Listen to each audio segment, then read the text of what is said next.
Hi, everyone. I'm Nicole Huckabee, and welcome to Conversations with Nicole. My guest today is Jody Powell, the host of the Quotivation Podcast, and you are going to love him. He's inspiring and wants to help you win your week. Jody is just a wealth of knowledge. His background is in marketing, and he's hailed as America's leading emerging speaker, receiving recognition from the Toastmasters International World Championship of Public Speaking. You can find a treasure trove of information about Jody's speaking engagements, his podcast, and tools for personal growth and inspiration at jodypowellspeaks.com. I hope you enjoy our conversation. Let's get started.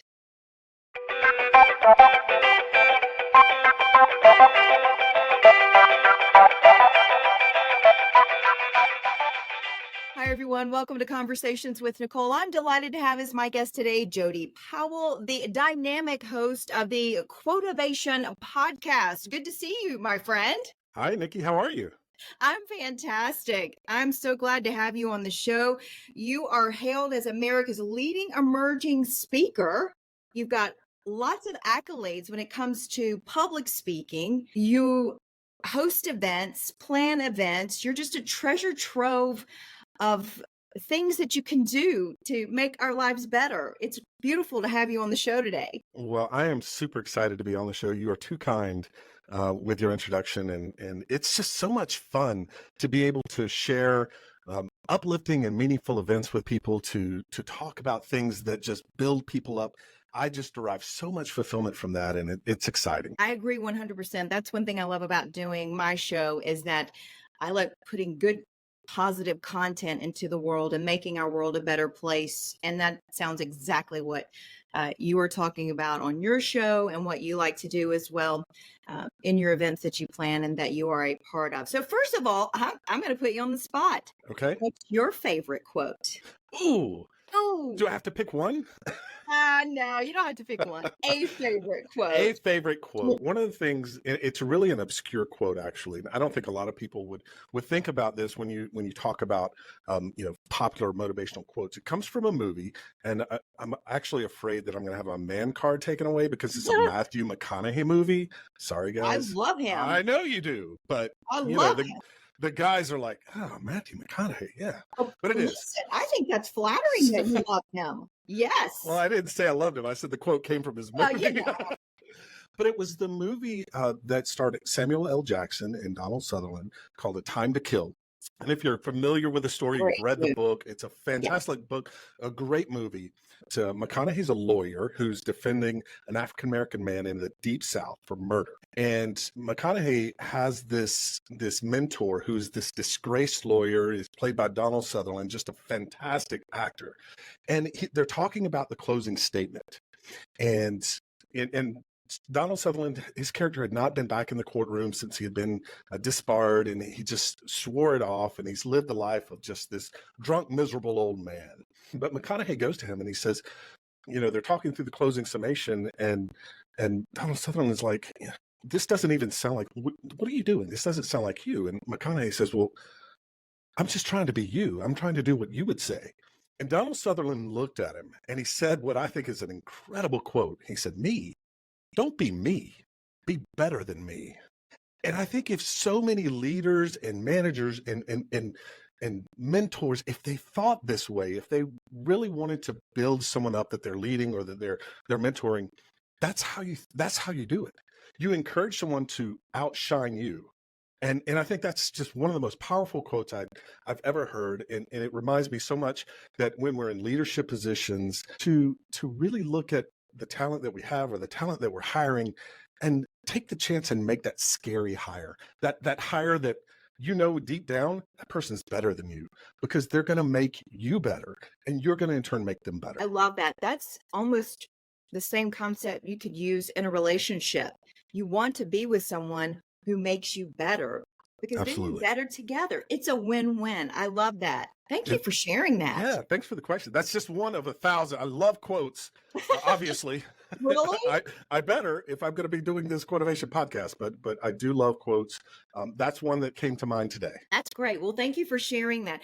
So a perfect lead in to tell folks about the Quotivation Podcast? Yeah, this is something I've been thinking about, Nikki, for years, and it actually ties really in line with one of my new keynotes that I'm doing, because I have always just held myself back from doing this. I've said, well, no one's going to listen. It's not going to be good.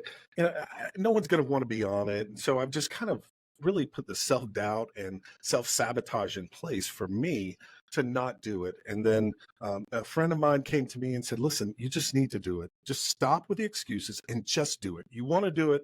It's going to be terrible when you start, and it's going to get better and better and better and better.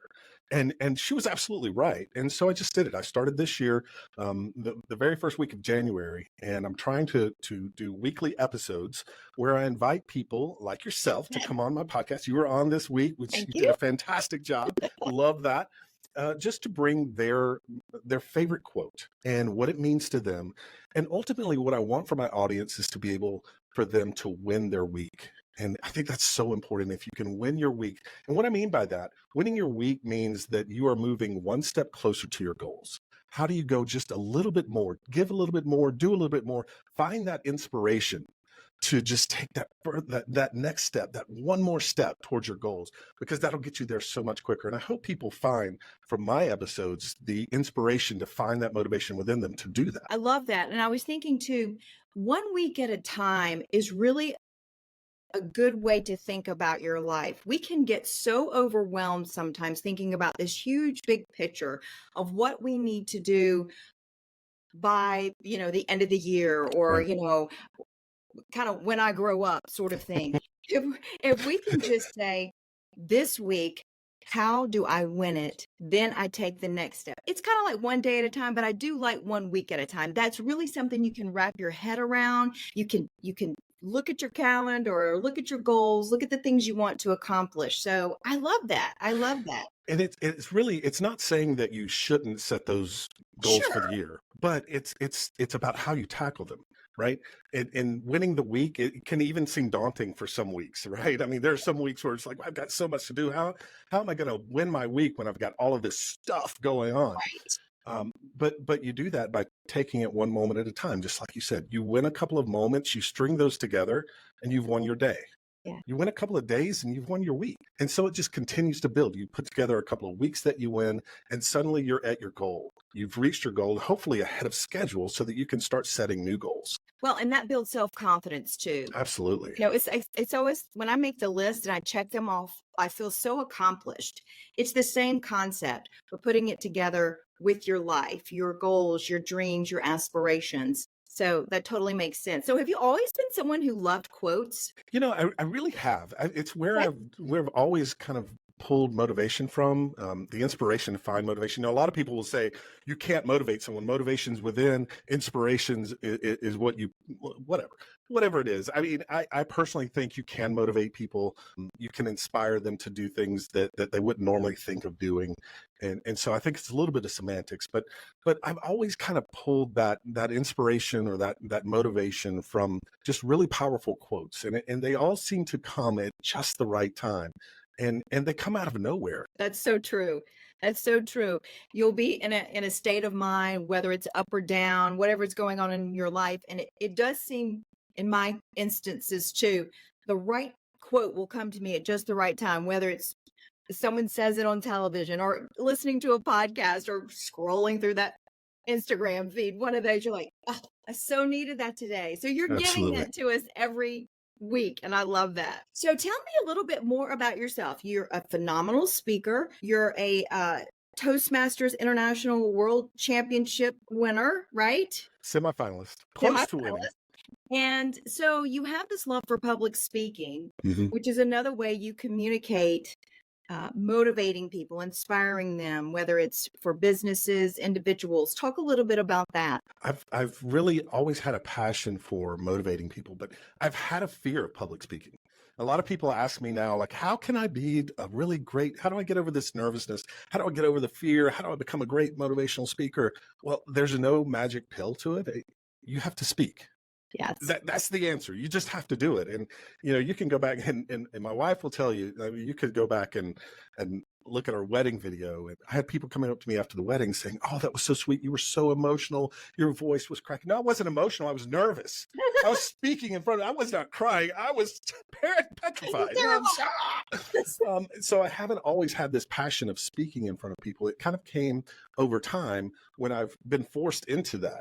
Right. And I've worked on the skills. Toastmasters is a fantastic organization to really practice that, to have the opportunity to rehearse and to speak and to be in front of people that you normally wouldn't speak in front of. And so that just gives you the confidence and the repetitions to be able to do that.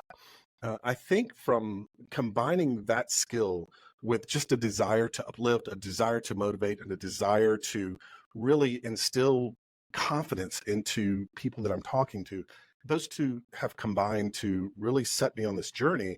And it's fun, it's exciting, and it's scary all at the same time. Yes. I was thinking, if people ask me, will you come and speak? I get so nervous. I don't really like speaking in public either, but I know that I need to do it because I do feel that if people are asking me to speak, I have a story to share and I want to do my part to, you know, influence people in a positive way, share something that would make a difference in their lives. But it is a scary thing to be in front of an audience, to be in front of a crowd. And I hear that Toastmasters is a great way to help people overcome that. Even if you don't plan to speak in public on a regular basis, it's something that instills confidence within you. That's exactly right. And Toastmasters really, it's more about speaking. Certainly you learn how to overcome that fear. You learn great ways to communicate and really techniques on how to communicate. And so it's really something that can be applied in relationships, in your daily work life. More than just speaking in front of people. You learn leadership skills, you learn how to run meetings. It's a very strict agenda that you have Toastmasters who manage the meeting each time, and it's a different Toastmaster. So you get these repetitions and this practice to do things beyond just speaking. So it's a fantastic development tool. And I would encourage anyone that's looking to grow just as a leader to consider Toastmasters. It's more than just speaking, but definitely on the speaking side, it is something that's a fear that needs to be that needs to be tackled. And the funny thing about it, and I talk about this in my keynote, one of the things that we do is we put shackles on ourselves. We self shackle. We put these barriers in front of us, and they're things that we do to ourselves. Fear is one of those. Yeah. Fear of speaking is one of those. We're afraid of what people are going to think. We're afraid of what they're going to say. We're afraid of being judged. All of that's happening up here in our minds. And it hasn't happened actually. And so the truth is, when you go to hear someone speak, do you go to hear them fail? No. You go to learn. You go to be inspired. Your audience is your biggest cheerleader. And when you start to see it that way, when you start to find those smiles and the nods and the eye contact, that you can tell that you're reaching people, that's when the confidence builds and the nervousness kind of goes away. Okay, I'm going to write that down. Your audience, because I love that. I may be quoting you. Your audience is your cheerleader. That is really a new way for me to even be thinking about when I speak, because all of those things that you described, even though I had decades of time on television, it's very different when you get away from a screen and you're actually looking at the people. Sure. And I used to have a couple of things that when I would be asked to speak in public, I just got to look over the tops of their heads sometimes because I would get so nervous, or, I would think just, they're just like me, or they actually showed up because they wanted to hear what I had to say. So you're going to be all right. Like, you do have to do a lot of self-talk sometimes if it's not something that comes to you naturally or that you do have some reservations about. But I'm going to remember that next time. Your audience is your biggest cheerleader, quote by Jody Powell. Well, you are more than welcome to use that quote as much as you want. I don't know if it'll add any value to anyone, but it's certainly something too that I think not only helps in speaking. You talk about kind of looking over the top of people. That helps with that initial nervousness, but there's nothing better than looking someone in the eye and they smile at you or they nod their head and you see that light bulb come on and they come up to you afterwards and they say, wow, I really needed to hear that. If nothing else, if one person needed to hear what I had to say, then it's been a success. Right. Yes, you're correct. I'm kind of was thinking, when you first start out though, you kind of Oh, like, it helps. Yes. but you're right. It is the connection with your audience that really where the rubber meets the road, and you make the connection, and you hopefully say something that was impactful.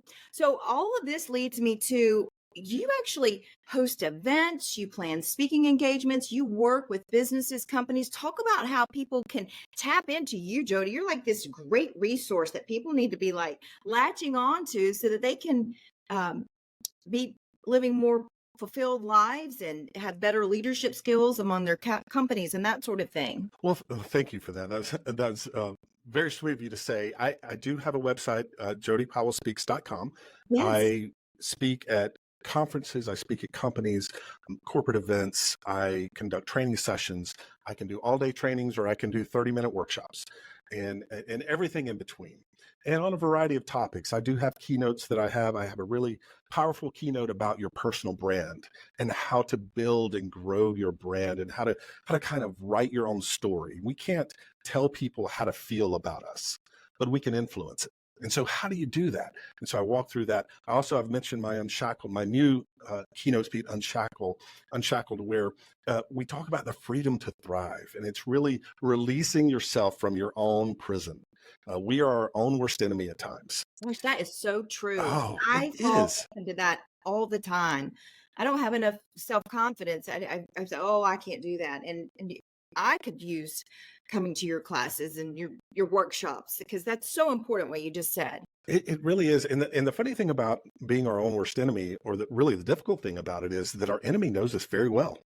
We know ourselves, and we know the buttons to push to maybe prevent us from moving forward, or to keep us from taking that leap or taking that chance. And so we have to turn these captors that we have in our minds, this fear, this self-sabotage, this self-doubt, this complacency, we turn those captors into catapults. We use the fear as energy. Yeah. We overcome, because really when you think about being unshackled and unshackling from your own shackles that we place on ourselves, it's not about escape. We're not escaping ourselves. We're overcoming. Right. And so we have to overcome. And once we shed those shackles, and we are catapulted into just an abundant, thriving life that is full of all kind of opportunities. And once we remove the fear and the self-doubt, and we are on our way, is it going to be perfect? Absolutely not. There's going to be setbacks and failures. There's going to be things that work, things that don't work, but that's how we grow. That's how we learn. And we have to go through those things. Absolutely. And what a few other keynotes speeches that you have? From a business perspective, I talk about culture. I'm a passionate culture geek. I love corporate culture. And a lot of people hear that and they say, well, culture, this guy wants to come in and put in beanbags and video games. And that's not culture at all. That's a bad idea, but that's not what you're saying. It's not about, like, I would love it. I would go work for a company like that. But it's not culture at all. Culture, it's really about how do we do things? What are the things that as a group collectively we agree that we're going to allow? What are the things that we don't want in terms of behaviors? And as soon as we are establishing this culture, and as soon as everyone's buying into this culture, then you start to hire for your culture, and you hire people that have the same values. And that's where culture comes from. It comes from your values. Yeah. So if you really value integrity, you're going to want to hire really honest people. If you value things like collaboration, you're going to want to hire people that are willing to work together and not, hold on to their work and hide in their cubicle or hide in their office. And so culture is a really powerful one that I love to talk about. Authenticity, big on authenticity. I have a keynote about being authentic. AWE is an awesomely authentic. And I love just being able to allow people to realize that it's okay to be you. It's okay to be yourself. It's okay to bring everything that you have, the good, the bad, the ugly, to the table and say, here I am. And not fear rejection, not fear judgment, because what you bring to the table is valuable. Even the flaws, they're valuable. Yes. Because we have to know, like as a leader, I want to know flaws. I want to know the things that are your weaknesses so that I can hire to support those weaknesses. Maybe someone else has a strength that you have a weakness. There's collaboration opportunity. It's not to judge. It's not to say that, oh, no, you can't work on this project. Yeah. No, let's bring together so that we can learn and we can all grow together. Love that, using everyone's strengths, because we all have a strength. So Absolutely. when we are being very authentic and true to ourselves, bring our best to the table and use it from every individual in your workplace. I failed to mention that your background is marketing. So it's perfect that you help companies be true to their brand and how to influence. Talk a little bit more about your background there. Sure. Yeah. Marketing was my first love. Yeah. I majored in marketing. I came out of school and went right into the marketing world. I just love the concept of really looking at how people make decisions. What is the psychology behind a decision that people make to buy something or to subscribe to a product or to become a tribal member of a brand? My wife, I tell the story all the time of my wife right after we got married.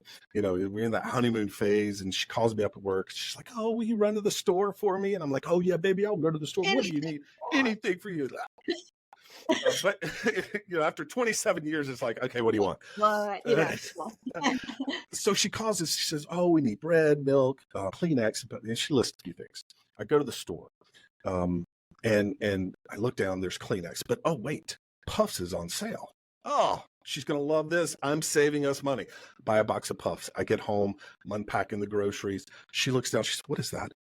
It's the Kleenex. It's not Kleenex. And it's like this other side of her comes out. It's like, it's Puffs. I don't use Puffs. What are you, crazy? And I get this 10-minute sermon on how Puffs are just so inferior to Kleenex. And for her, there was no substitute for Kleenex. Like she wouldn't use anything else. And that's brand. That's the power of brand. Those things just really fascinate me, how people come to those decisions. How do we come to those decisions? I mean, obviously one product can just really be better than another, but what is the psychology behind that? I'm actually curious. I mean, I have things that I like and don't like. I mean, but I'm thinking, oh, well, it tastes better or it wears better or it feels better. Or, well, grandma did it and great grandma did it. And so we should do it too, Yeah. It really comes down to an emotional decision. Emotional decision. It's an emotional decision. It's something that we identify with. And so I'll give you an example. My oldest son, Jake, this kid, I mean, he was like, he would go to school, he would come home and he would tell us what he did in class. He would tell us what he had for homework to do. He'd go upstairs and do it. He'd come downstairs, he would hand us the homework log and we would sign it. And my wife and I would high five each other like we're the best parents in the world.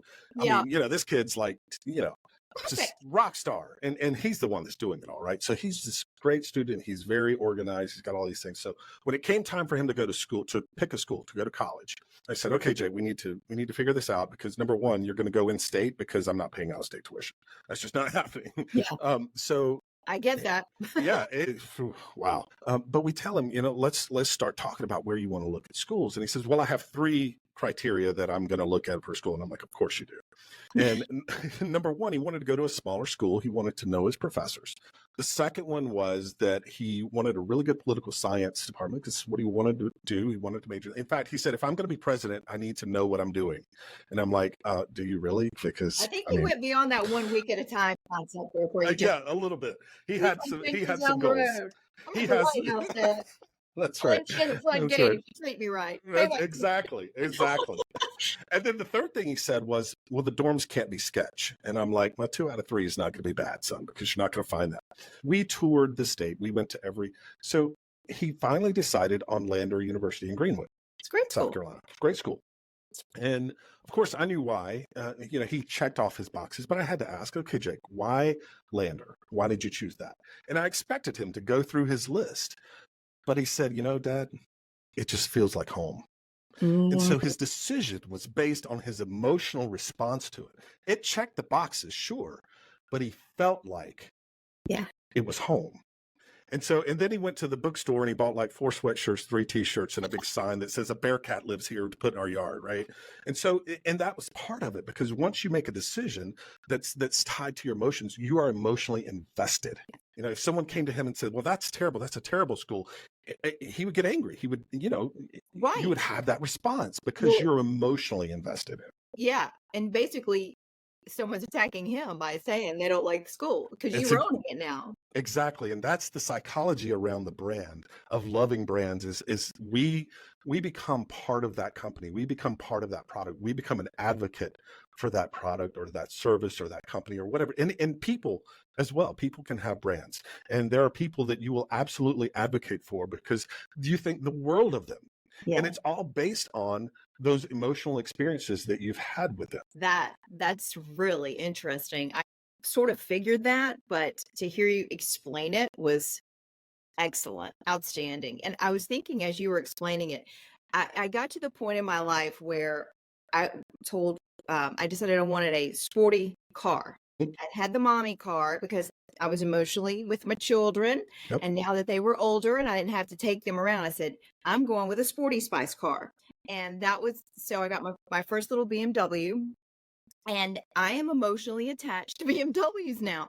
And my Absolutely. husband will say, well, what about this SUV? I said, no, nothing that hauls around anything more than just me and one other person. I said, that because that emotionally takes me back to the mommy car, even though I'm Sure. always mommy. Now I'm the sporty spice girl. I want to drive the sporty spice car. So it is an emotional decision and an attachment I've made with my little sporty BMWs now. So you just Absolutely. tell me. Well, that's so true. And my wife and I own Jeep Wranglers. And so, Yeah. if you know anything about Jeeps, there's the Jeep wave. You pass a Jeep Wrangler and they're going to wave at you. You're going to wave at them. It's Yeah. just kind of this community. Some people call it a cult. Okay, it may be a little bit, Maybe a little. but we are just invested in that brand. We are emotionally attached to it. That's very interesting. We could talk all day long Oh, about that love sort of that. thing. But that's beautiful though, that in marketing you learn that and you can actually help companies, help individuals achieve their goals with their products and services through your experiences and your background. I love that. Hey, listen, we're coming to the end. Tell me, what is the most important thing that you want my audience to know about Jody Powell? Oh, wow. I just love to be able to communicate and connect. And so if you want to connect with me, Nikki's mentioned my podcast, the Quotivation Podcast. You can find that on my website. You can find it on podcast services. You definitely want to check out episode 13 with Nicole Huckabee. She was fantastic. She Well, was great. you're too And kind. It's a blast. So much it, fun. it's been so much fun to do, and I would love for people to be able to just listen, give me feedback, reach out to me through my website, jodypowellspeaks.com. If people are interested in having me come speak, I would love to have the opportunity to discuss that with you at corporate events, at community events, just gathering a group of friends together. Hey, I will speak. I will absolutely be glad to do that. I have a passion for it. Love to do that. And it's just a time where we're able to come together and share some really positive, uplifting, emotionally charged stories together. I love all of that. I look forward to hearing you speak in person one day, because just having this time with you now and before when I was on your podcast, but really now learning more about you is phenomenal. I've learned so much already. So thank you for taking the time to be with me. I really appreciate it. Oh, Nikki, thank you so much for having me on. This has been a blast. It is. Go follow him and wherever you listen to your podcast, the Quotivation Podcast with Jody Powell. Thank you so much, my friend. Thank you. It's been a pleasure. Yes, and that will do it for this edition of Conversations with Nicole. Until I see you again, I hope you have a great day.